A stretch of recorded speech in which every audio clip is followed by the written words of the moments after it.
Welcome to the first lecture in the Wesley and the 19th Century course. Today we're going to be discussing the early history of Methodism with the birth of John Wesley, his life, and then what he calls the three rises of Methodism. So that's where we're headed today. And before I get into talking about Wesley in particular, I want to just set a couple of large points. The first is this. All church history is set within the larger backdrop of the cultural, intellectual, political, economic, and societal changes that are taking place around the church. Indeed, the incarnation of Jesus Christ argues that the church, in fully embodying Jesus Christ, also fully embodies the particularity of its time and place. John Wesley and his contributions to the church are no different. This is because all of us who are Christians, all of us who are in the church, are also people who live in our time and place. So we're impacted by our culture, by the intellectual and political, economic, etc. sort of changes around us. So both are taking place, and it's important that we set our church history within that. Now that said, church history does allow us to ask some uniquely Christian questions and make use of uniquely Christian hermeneutics in understanding this broader history that's around it. In this particular course, the hermeneutics that we will be using in considering Wesley and the Methodist movement he birthed are twofold. First, mission, and second, reform. Everything Wesley did and everything that the Methodists inherited from him can be organized around these two ideas of mission and reform. Another broad point I'd like to make here at the outset is that this course is focused on history, doctrine, and polity, all three of those pieces. However, we will not be breaking each of these three out separately as we go through the course.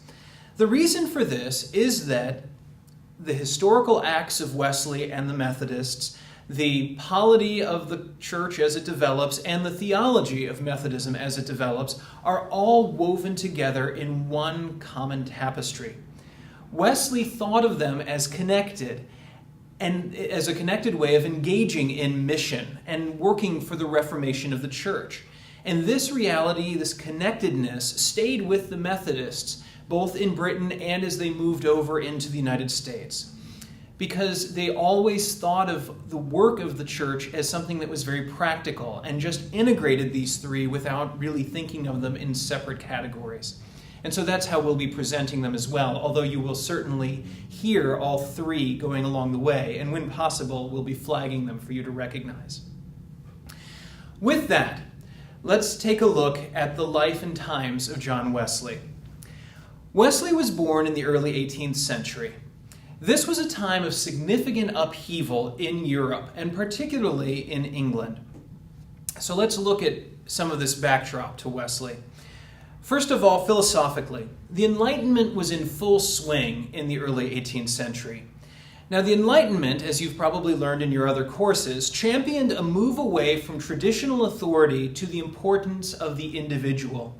Truth was understood to be both absolute and universal. Any individual could make use of his or her own faculties of reason or observations of the wider world and nature around him or her to discover that absolute truth that was there. The result of this was a growing focus on the individual as the center of the universe, as the one who could both learn and then harness the power of that truth. Theologically, things were shifting at this point in time in England. In connection with the move toward the individual philosophically, Arminianism was coming into vogue. Among Protestants, this caused tension with the Calvinists. Remember that back in the 16th century, this is the 1500s, that Martin Luther and John Calvin had come along and brought about the Reformation. The Calvinists had carried the day in terms of thinking about how humans related to God, particularly with the idea of tulip that the Synod of Dort passed in 1619, which explained a very high understanding of God's sovereignty and predestination. The problem with that, in light of the philosophical move toward the individual is that this high view of sovereignty took away the agency of the individual.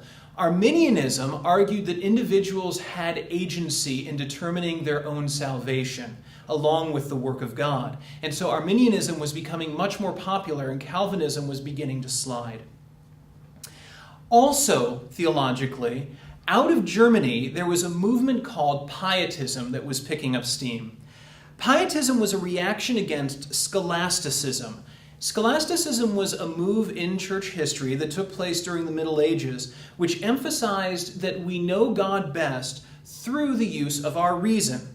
This is best epitomized in the works of Thomas Aquinas in the Summa Theologica, if you've ever read that. Aquinas uses a didactic method of looking at the scriptures and understanding theology. And this is beginning to be pushed back against by the Pietists. Pietism argues that people know God best not through reason or through the mind, but rather through a religion of the heart. And so that idea was that, so the idea of this religion of the heart is that you gather people together and have them share in disciplined small groups, which they called collegia pietatis. These small groups would gather together and they would allow the folks who are in them to explain their experiences of God, to share how they have had these times of understanding and recognizing God in their own lives, not necessarily mentally or intellectually, but just how they've experienced God. And that's become very important. The influence of the German Pietists was spreading to England by the 18th century, and was especially noted through a group called the Moravians, who would be important to John Wesley. Politically, England had been through a massive upheaval. The 17th and 18th centuries in England saw the overthrow of the monarchy at the hands of the Puritans, the reestablishment of the monarchy at the end of the Puritan rule, and then the Glorious Revolution, in which the House of Hanover was invited by Parliament to come and take the place of the House of Stuart on the throne of England. So you've got an enormous amount of work that's going on politically. You have these massive shifts in the thinking about how the nation is to be run, how the kingdom is to be run. And you have changes in what dynasty is running it, and you have this intervention in between of the Puritans where there's no monarchy at all. And this is something that will very much impact the birth of Wesley, as we'll see in just a few minutes. Economically, England was entering the early phases of the Industrial Revolution at this point, which would take off in full force by the mid-18th century. The Industrial Revolution in England, and then certainly later on in the United States, would break down traditional hierarchies and social responsibilities. Prior to this, it was required that those who owned the vast land estates, the lords of the realm, would take care of the people who worked the land for them. However, the Industrial Revolution made it possible for those who owned the means of capital, the merchant class, which had never been a very high class, to become quite wealthy.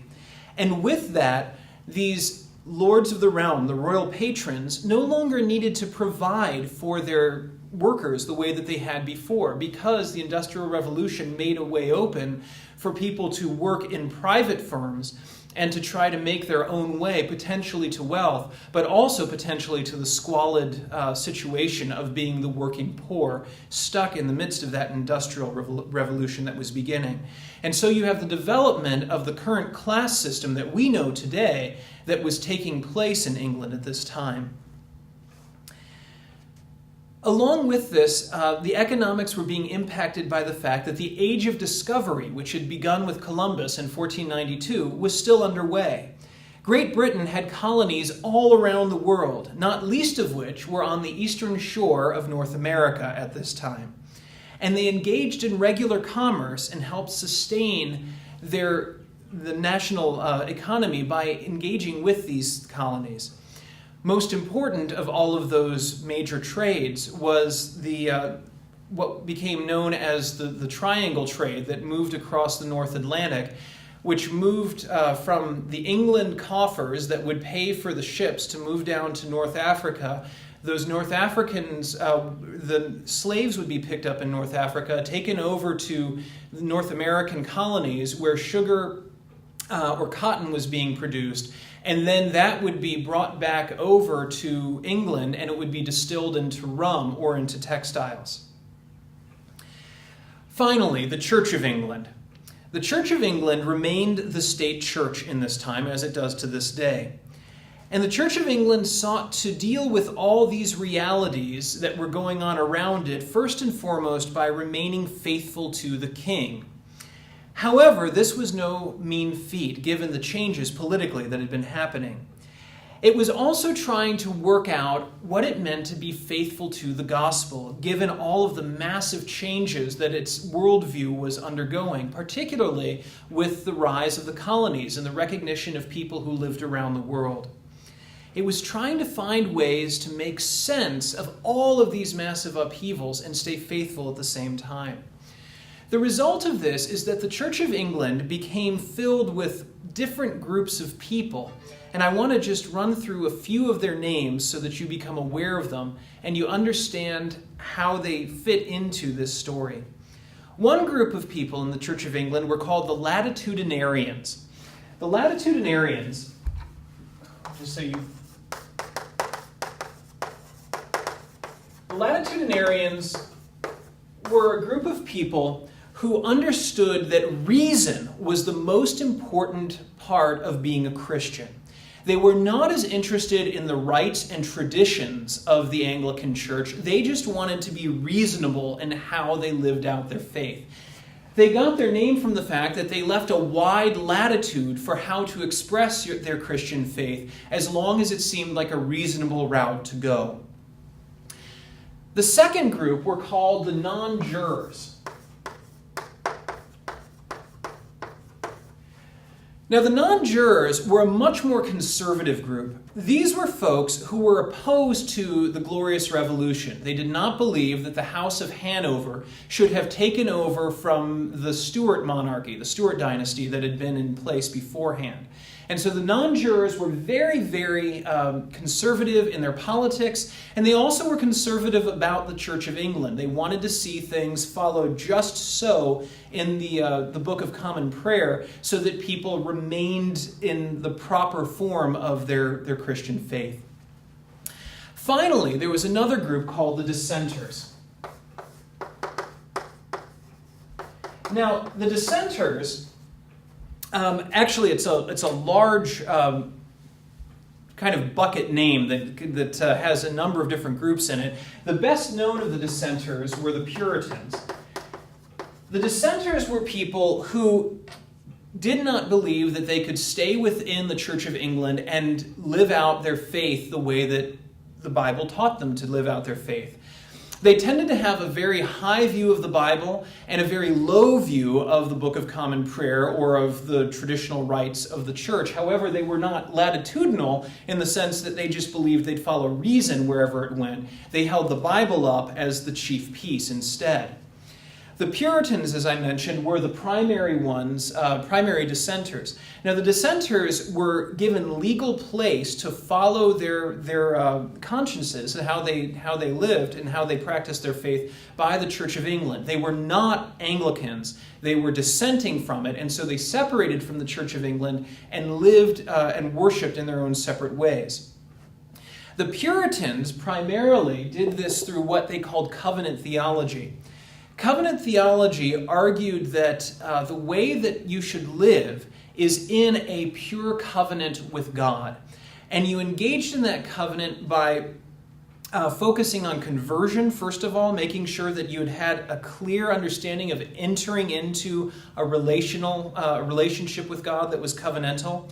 And then by looking at your life with deep introspection daily and making certain that you lived by an exacting moral code that was the kind of life that would make God pleased. And if you lived, that was your end of the covenant. If you lived according to the covenant by reviewing your moral life and making certain that it was what God wanted it to be, then you believed God would bless you on the other end of it. And that's what the Puritans pushed for.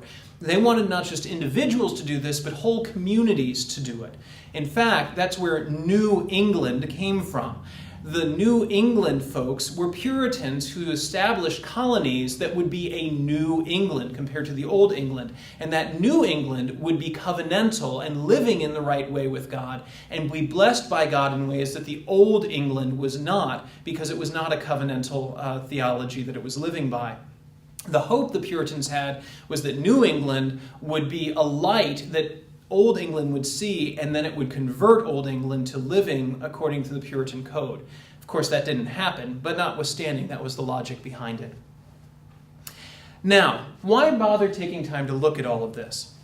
Well, many of these issues had an immediate impact on Wesley, particularly through his parents. So let's talk about his parents. Wesley's parents were Samuel and Susanna. Samuel was a Church of England rector, and Susanna,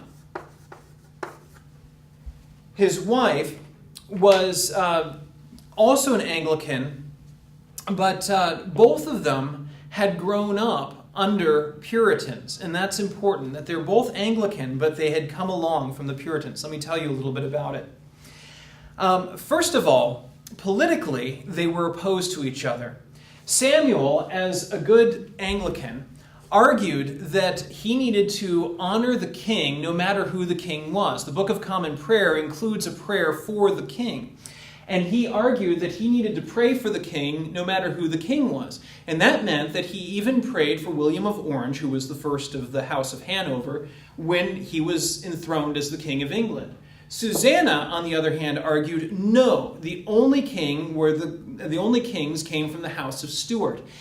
And so Samuel famously said, if we cannot share monarchs, then we must not share a bed either. And as a result of this, Samuel left the house where the two of them were living and was gone for nearly a year. He was gone for quite some time to London, where he was doing various Church of England work. When he finally returned, however, as he did, it appears that Susanna and Samuel made up rather quickly, because just a little over 9 months after Samuel's return, John Wesley was born. Now, Samuel served as the rector of 2 Anglican parishes.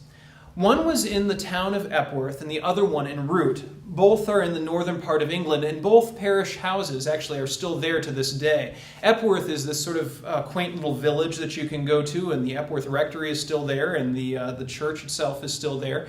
You can go and worship in it. Root is this amazingly tiny village that barely exists. And there's this sort of old church that sits way off the road.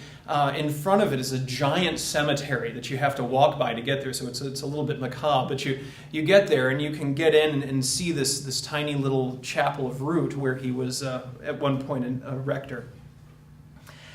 And he began picking up going to Root as the rector because he needed additional funds. Samuel Wesley was not very good with money, and even though he made a decent salary from Epworth, he spent it so freely he needed to pick up a second job at Root to be able to make up the balance.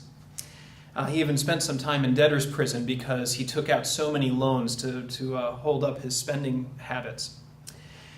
Susanna then was left to spend most of her time raising the children, because Samuel was off taking care of both of these 2 different rectories, or chapels. She took a very active role in doing that. She also took a very active role in being a pastor's wife. While at Epworth, one of the things that she did, while she never claimed formal authority in the church, she didn't think that was appropriate for her to do either out of her Puritan or her Anglican background, she did feel the need to make certain that people were properly fed spiritually.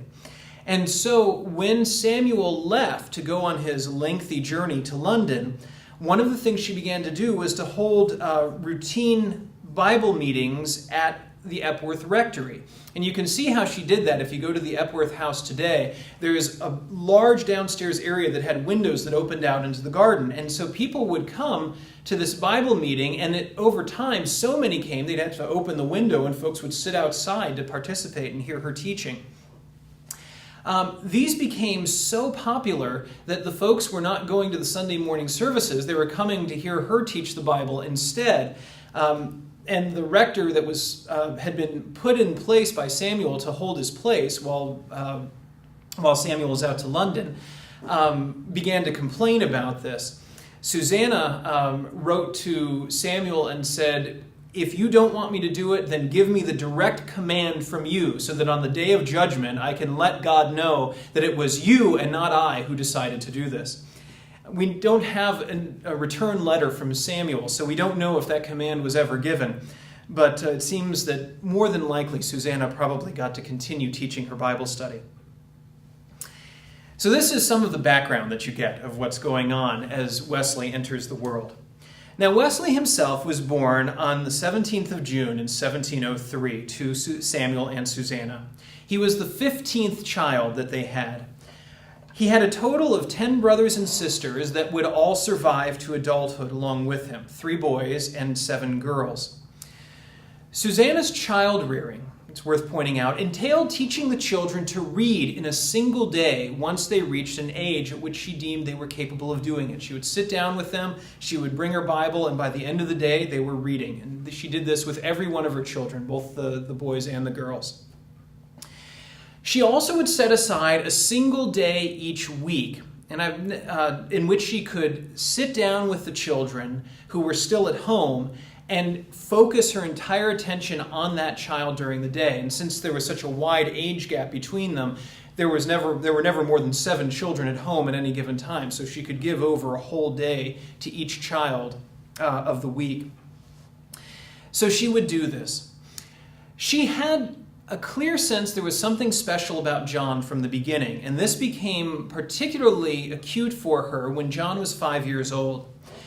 One night, when John was 5 years old at the Epworth Rectory, a massive fire broke out in the house.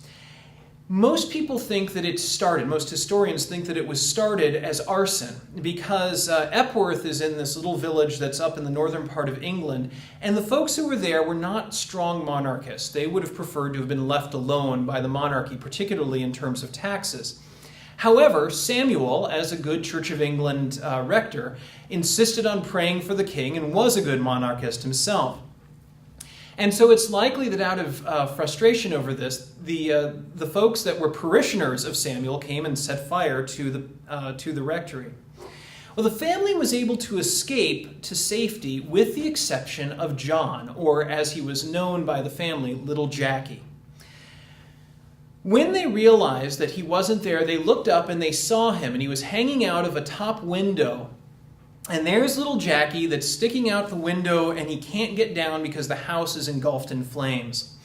Well, the townsfolk, probably the very same parishioners who had put the house to fire to begin with, come running over and they form a human ladder. And they get on top of each other's shoulders, and they're able to reach all the way up and to pull him out of the burning house and get him down safely to the ground. It's at that point that Susanna writes in her journal that she believed that little Jackie may well have been providentially spared, and she referred to him using the verse from Zechariah chapter 3, verse 2, that he was as a brand plucked from the burning. Well, John continued to grow under Susanna's nurture, and as he did, he began to move forward in his own educational pursuits. By age 11, he went out to Charterhouse in London, which was a very, very well-known public prep school, which had a very high place in the station of people who attended there. He received a classical liberal arts education, including becoming proficient in both Greek and Latin by the age of 17. And at age 17, he was accepted into Christ Church, which is the primary college in Oxford University. And this leads us into what Wesley would later look back and term the 3 rises of Methodism, referring to the 3 most pivotal points in his own life that helped to shape his thinking about what Methodism should be and how the movement should move forward. The first rise of Methodism takes place at Oxford.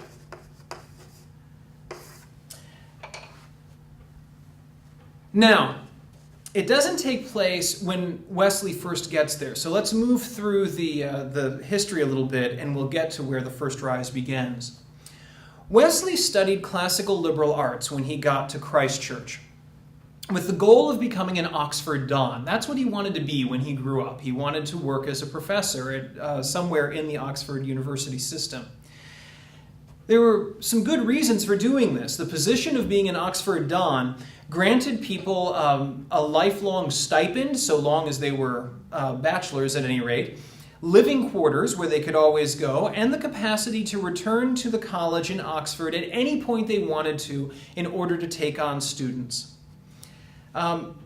However, unlike today, when professors have specializations that they have to teach, then they weren't tied to any particular courses. They would just come and they would study whatever seemed good to prepare the students in a general liberal arts education to go out into the world, particularly in the higher classes of the world.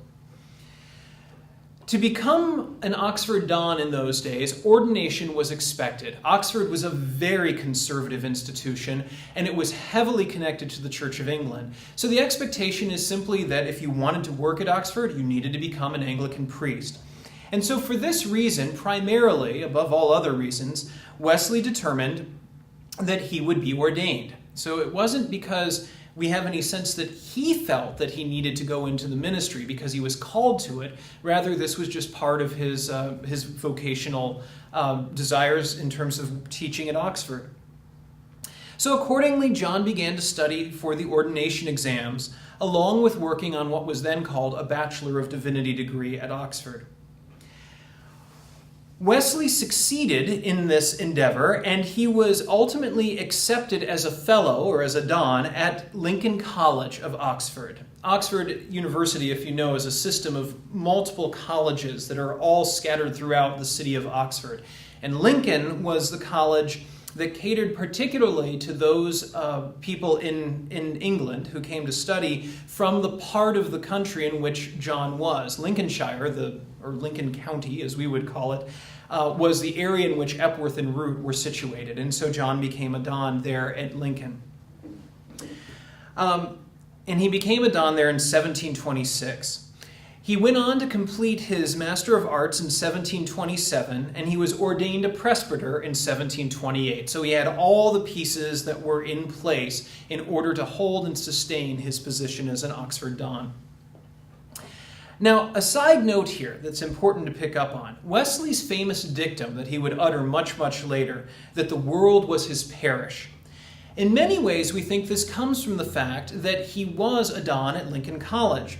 His position there granted him the right, because he was ordained, to preach at any parish. So he wasn't positioned by the bishop at a specific parish, and that was the parish in which he could preach, but rather as an Oxford Don that was ordained, he could be invited to preach in any parish, anywhere that the Church of England existed around the world. And as such, he could claim literally the world was his parish, because he could go and preach anywhere. And later on, when his goal became leading people into holiness wherever he could claim that he indeed had the privilege and right as a priest to go out anywhere he wanted to in the world to share the message of calling people into the holiness of God. Now, during the time that he was an Oxford Don, it's important to recognize that two things happened to John. First, he came into the Pietists through their writing. John had not studied the Pietists very heavily. That had not been part of a classical education. But as he was preparing for his ordination, he began to read them for the first time. And this caused him to become interested in the pursuit of holiness, in a way that reading Roman Catholic scholastics and reading Calvinists just simply had not brought up to him before. Second, from 1727 to 1729, John returned to help his father by pastoring at Epworth and Root. Samuel was becoming older and he wanted some help, and he wrote back to John asking him to come and do this. So during this time, he had the opportunity to serve as a regular parish priest, including the weekly preaching and the pastoral care and all the things that go with this. And so Wesley became aware of what it takes to care for people as a pastor over those 2 years of his life. It was beginning in 1729 through 1735 that John saw the first full rise of Methodism. In 1729, John returned to Oxford at the behest of the principal of Lincoln College, who felt that he ought to come and actually teach some students, not just have the Don's privileges without actually doing anything there. So John had been gone for 2 years, helping his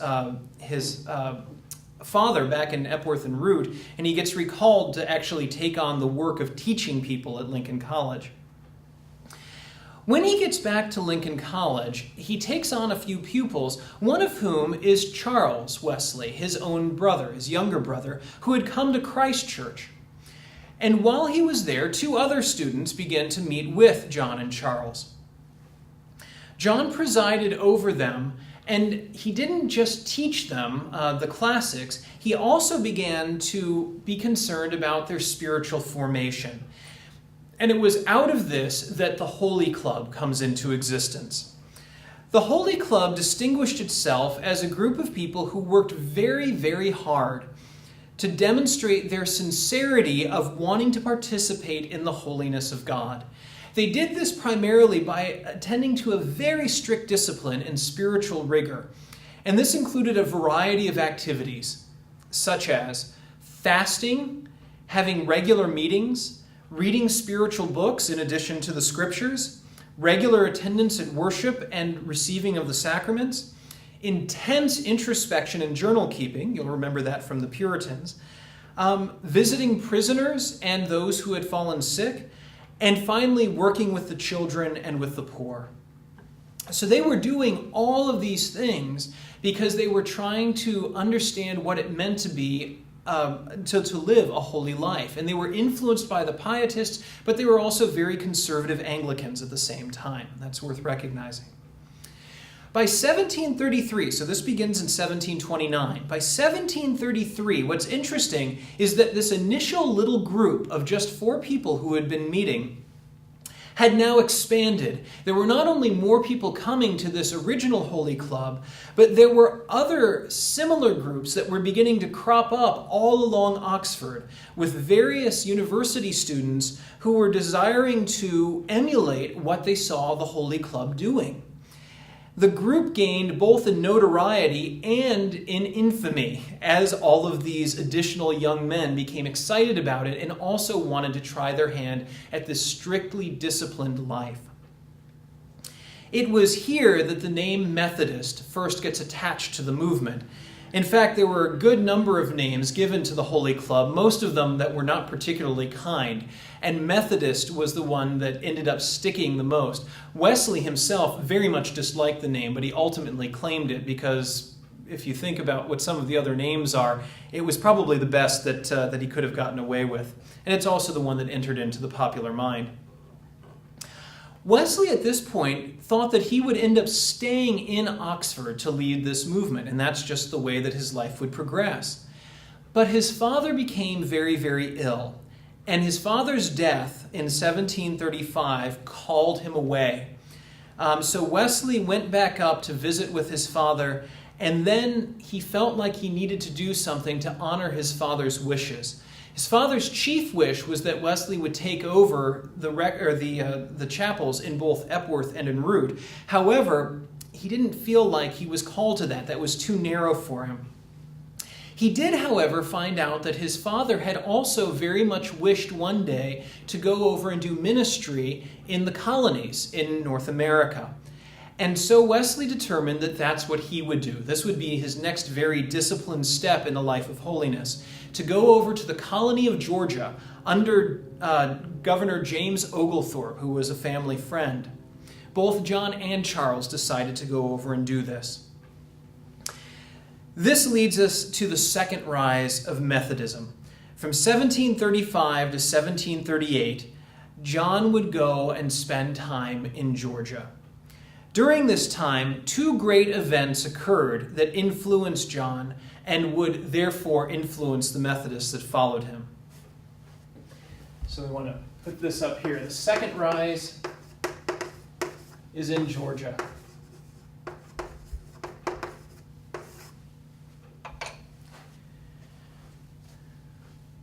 First, on the 4-month trip across the Atlantic, John came across some very, very terrible weather.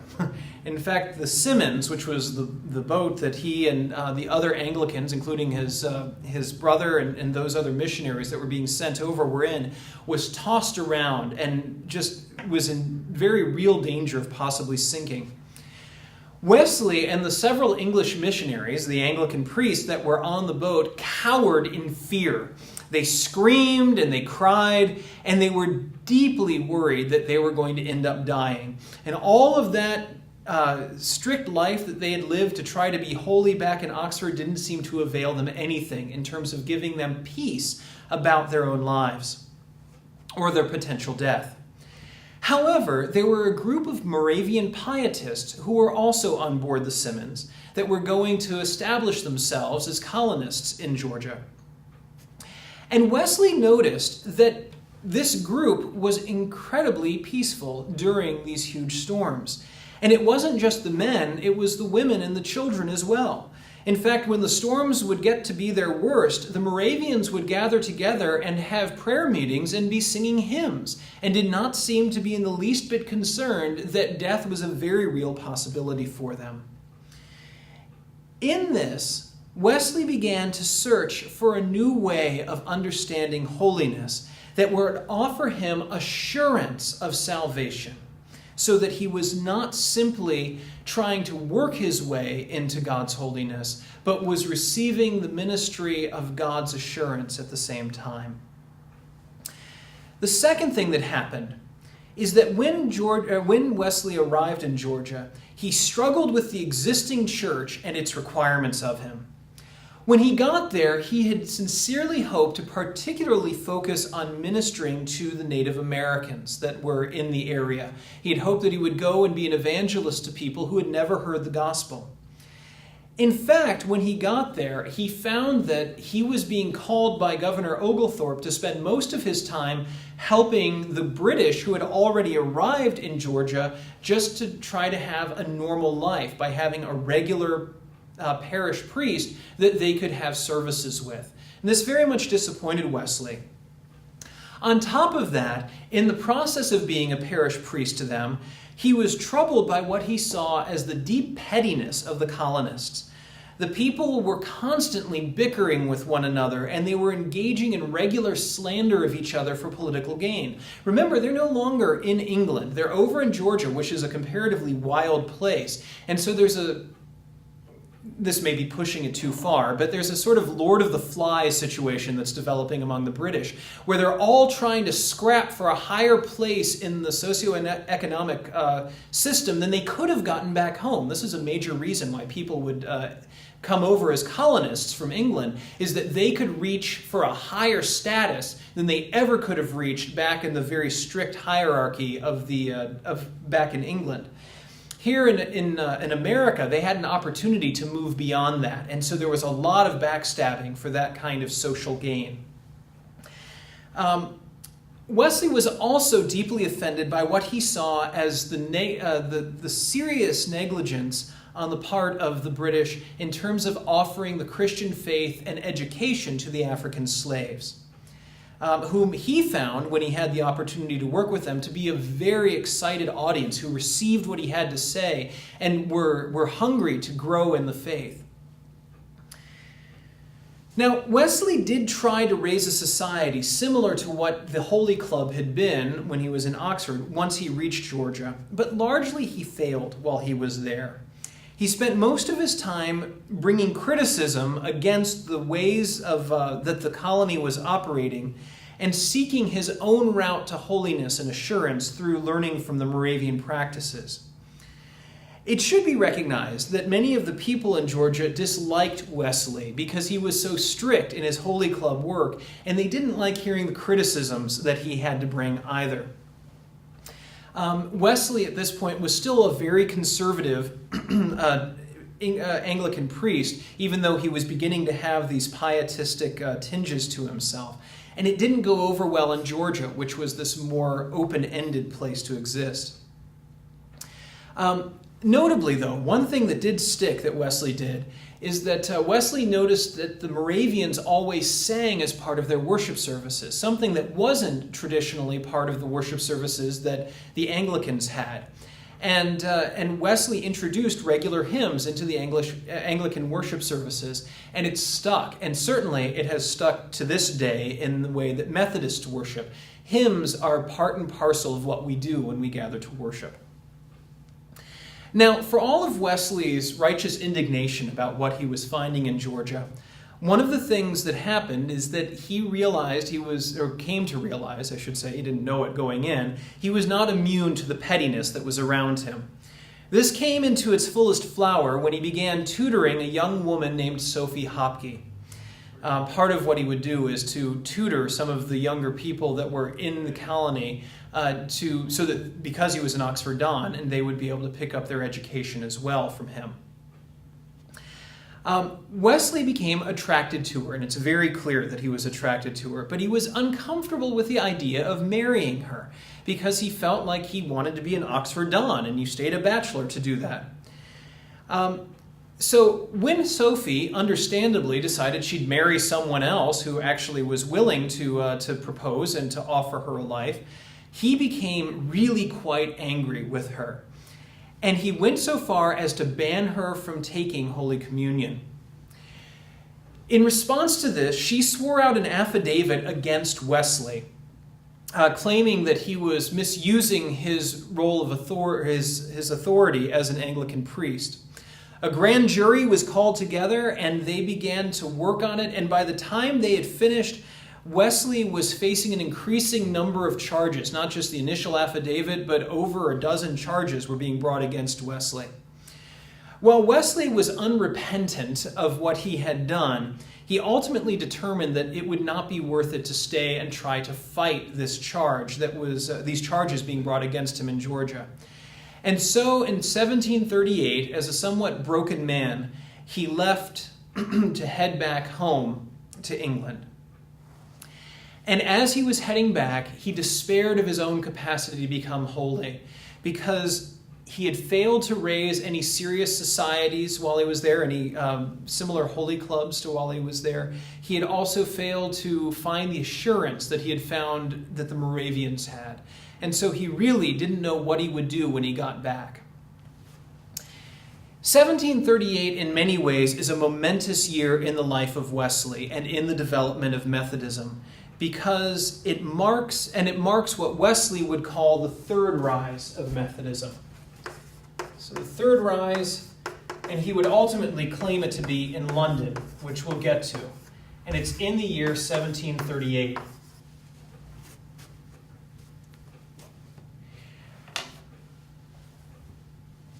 When Wesley returned to England, he had no real sense of what his next steps would be. He found that when he got back, thought he would get in touch with his old Holy Club and see about going back and teaching at Lincoln again. He found that two of the old Holy Club, both George Whitefield, who had joined later on, and Charles Wesley, his brother, had continued the work of the Holy Club while John Wesley had been in Georgia. Whitefield, in particular, had become a very well-known and very popular preacher, and he had done an enormous amount to help spread the teachings and practices of the Holy Club, which would become known as Methodism, throughout England. However, Whitefield did not have the knack of organization that John did, and so because of that, someone needed to take over what Whitefield was doing. In fact, John only very briefly passed over with Whitefield when John got back in 1738. Whitefield himself was on his way over to America to preach over there as an evangelist. John briefly tried to detain him and said, "This isn't what God wants for you." Whitefield just ignored John, though, and went on his way. Wesley began going and visiting all of these societies, starting in Oxford and then moving around, and seeing what was going on and adding his sort of genius for organizing along with it. In the process of doing this, he met a Moravian named Peter Böhler. Peter Böhler. It's got an umlaut in it, which is never easy to pronounce. While he and his brother, he and Charles, were on a trip from London to Oxford, having visited some societies in London and then moving up to Oxford. They and Peter began discussing on this trip the struggles that both John and Charles had with experiencing the assurance that the Moravians seemed to always have. Peter was shocked by Wesley explaining by explaining that the problem was not just one of degree and not just a sense of he's only been a little bit assured, but that he wasn't assured at all. And he felt that one of the things that Wesley needed to do was to come to a place of just accepting that Christ really had come to save him from his sins, and so to receive the most basic assurance that came from being justified. Peter introduced Wesley to the notion of salvation by faith alone. He claimed to Wesley that a person could be fully assured of salvation simply by having faith, not by having to go through all the works and efforts at being holy that John and Charles had been using. Peter also argued for instantaneous salvation. Rather than this long road of working toward a sincere belief and a sincere life of holiness, rather, Peter argued to both John and Charles that one could be justified by the righteousness of Christ simply through the faith that one had in Christ. Now, it's important to note that Wesley would struggle with this later. All right, so this was a critical point, though, to recognize. Wesley is introduced to the idea of salvation by faith alone, that the works he was doing don't lead to salvation, but rather first faith comes, and by faith there is the assurance of salvation, and then out of that there will be works of sanctification. All right, so that's the route that he's moving toward. But it's important here to understand that there are some differences between what Wesley would ultimately believe and what Peter was arguing, what the Moravians were arguing. Wesley was very much persuaded by justification through faith alone. However, he would break with the Moravians in 1742, and remember it's 1738 right now. He would break in 1742 over their lack of willingness to rely on what Wesley would term the means of grace. Wesley believed that God had unique ways of ministering grace to those who are willing to receive it. And those included the means of grace, so communion, prayer, fasting, etc. In contrast, the Moravians engaged in what was called quietism or stillness, simply waiting for their faith to be increased. And so they would go to have this time of coming to Christ through faith. They would receive their justification, and they would simply wait on God quietly for their faith to grow, saying that that's all that was needed. Wesley said no. We were saved by faith, yes, but human agency required that we then move forward and take hold of the means of grace God made available to us so that we could grow in our holiness. And that was that was the process of sanctification. So sanctification was not instantaneous, but was a process of growing in the grace we had received initially when we were justified. It's noteworthy that by 1743, only 5 years after Wesley had first met with Peter, that there was supposed to be a uniting conference between Wesley and the Moravians, and the Moravians pulled out unexpectedly, and that led to the end of Wesley's formal connection with the Moravians. That said, let's pull back a little bit here. So back to 1738 itself. Wesley was excited, ecstatic almost, by his discovery of instantaneous justification through faith. And he became a zealous convert to it, preaching it wherever he could.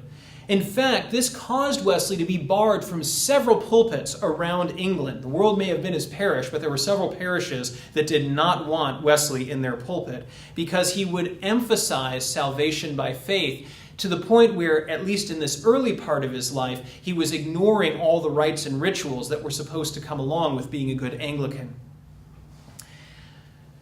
Most offensive to people was the fact that Wesley claimed that he had never been a real Christian before he had believed in salvation by faith, so that all of the work he had done in the Holy Club and the like was just meaningless, useless. God didn't want it. And this offended a great many people who had been influenced by Wesley and by his call to a holy life when he had been leading the Holy Club and the societies that had come into existence afterwards. It was suggesting that none of those people, because they had not received justification by faith yet, were real Christians, and that understandably offended them. Wesley also joined Peter in forming what was called the Fetter Lane Society, a society of Moravians who met regularly according to the rule after inquiring after each other's state and praying for one another, with the missional feature of being open to anyone who desired to come and was seeking some sense of assurance of faith.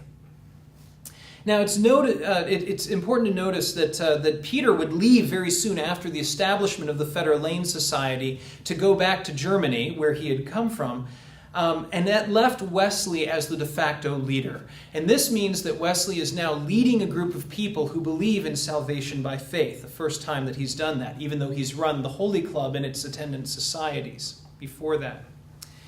By the 24th of May in 1738, after his close association with the Moravians and his own regular preaching about instantaneous salvation by faith, Wesley underwent his own experience of assurance.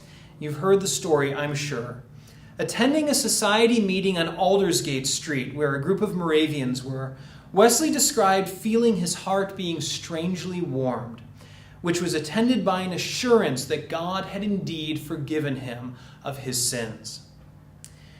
Now, as essential as the Aldersgate experience was, it did not put all Wesley's doubts about his salvation to rest. In fact, a great many doubts continued to plague him over the coming weeks and months, as you can read in his own journal entries. Notwithstanding, Aldersgate served as a critical point of reference for him. The third rise of Methodism, as it were. Aldersgate Street, by the way, is still there, and there's a little monument in London where you can go and read the journal entry that they've put up that John Wesley wrote about his experience at Aldersgate Street. Because Aldersgate reminded him that grace, not effort or even sincerity of wanting to grow into holiness, were sufficient to receive assurance from God. Only God's grace brought that through faith. No effort on our part, no sincerity on our part was enough to bring it. And so that's why Aldersgate is important. Wesley, after this experience, actually went to Germany to visit with the Moravians for a while, just to see how they led their lives there. And he met Count von Zinzendorf, who was the leader of the Moravians. And then came back to London. And when he came back, both John and Charles continued to meet with the Fetter Lane Society, even going so far as to be, quote, enthusiasts, by meaning that they were people who claimed to have direct experiences of the Holy Spirit apart from the proper rites and ceremonies of the Church of England. So this is all taking place in 1738, and it's all leading to what will ultimately be the formation of Methodism as we would come to know it. But for the sake of this lecture, let's leave Wesley here, happy with the Fetter Lane Society and finally feeling the assurance of Christ in his own heart, recognizing the three rises of Methodism: the first rise in Oxford, the second in Georgia, and the third, finally, in London. And let me just give you two things to talk about or to think about as we close. The first is recognizing that Wesley went through a maturation process. Like all of us, Wesley didn't start fully formed. He went through a time of growing and developing. His early life was focused on finding purpose and meaning for his own existence above all else. particularly in finding peace with God. Wesley was not remarkable in this way. He's the same as all of us. We just want to know that we matter and that we can have peace with God. However, having reached a semblance of peace here at the very end in 1738, he was not done maturing. Wesley was yet to embark on the missional and reforming portion of his career that would launch him into leading one of the greatest revivals in history. Moreover, many of the theological insights he was reaching toward the end of 1738 would not remain unchanged. He was at some level of peace now, but he still had more work to do. Wesley was eminently practical, constantly learning and thinking and working over his theology. For this reason, we must be careful of referring to Wesley as if he were a static or unchanging person. His ideas and theology matured over time, and we should be aware of that so that when we refer to Wesley, we understand that at any given point in his life, depending on what he was going through spiritually, his theology was growing and developing along with him. The second piece I want to point out is this, that there were two pieces of constancy in Wesley's life, which manifested in his early life and continued on through his maturation process into his later life. And those 2 points, as I said at the beginning, were mission and reform. Wesley's quest for peace with God took him to the place of willingly battling against the existing practices and assumptions of the established church. While he clung to the Church of England tenaciously, and he would all his life, not seeking to overturn it, he also followed his quest for peace to places where he would be forced to buck against the existing system in the church. Particularly, his willingness to utilize his position as a fellow at Lincoln College to mentor the Holy Club and his later willingness to preach instantaneous conversion from Anglican pulpits speak to this point. He was not seeking to overthrow the church. He wasn't a radical in that sense, but he was honest, and his integrity of trying to seek out what God wanted for him just forced him to have to challenge the church at some points. Second, from the very beginning of his quest, Wesley recognized that finding peace with God was more than just a matter of personal piety. It demanded participating in mission to others. His work over the 3 rises of Methodism, remember, included working with children, the poor, and those in need, as well as the prisoners, the slaves, and his attempted work with the Native American Indians. They all point to the fact that he understood it couldn't just be about him sitting quietly on his own, working for his own salvation. There needed to be a missional piece. Even before Wesley was really a Methodist, Wesley was a committed missionary, working to share the good news of Jesus Christ with others. That was just part and parcel of what he did, as was reaching out to deal with those who were in need and reaching out to the prisons and to those issues of justice and social work and mercy work with those who needed it. His understanding was that to grow in holiness demanded education, proclaiming the gospel, serving as a spiritual director to others, administering the sacraments, all of these things. And that's instructive to us today. From the outset, Wesley engaged in a multifaceted practice of evangelism, one that simply didn't look to share the gospel only, but sought to engage in every aspect of the people's lives around him. These 2 points, that he sought to reform the church in order to find peace, and secondly, that mission was critically important, including a multifaceted form of evangelism, would continue to be important throughout the rest of his life. And we'll see them as we continue looking at the rest of what Wesley did and how the Methodists lived in their ministry in the years to come.